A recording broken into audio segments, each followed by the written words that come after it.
परंडा तालुक्यातील शिराळ गावातील संत सद्गुरू बाळूमामाच्या कळसरोहणाचा कार्यक्रम उत्साहात साजरा. शिराळ प्रतिनिधी अतुल अनुसे. मौजे शिराळ गावातील संत सद्गुरू बाळूमामाच्या मंदिराचा कळसरोहण कार्यक्रम उत्साहात साजरा.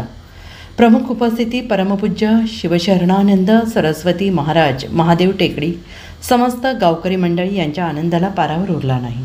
समस्त शिराळ ग्रामस्थ आणि सरपंच अमृताताई बालाजी बोंबलट, उपसरपंच रेवणदादा ढोरे, प्रकाश डबडे, सतीश डबडे, अण्णा डबडे, नागेश डबडे, अर्जुन ढोरे, राम ढोरे, लक्ष्मण कांबळे ढोरे, भारत ढोरे आणि समस्त शिराळ ग्रामस्थ उपस्थित होते.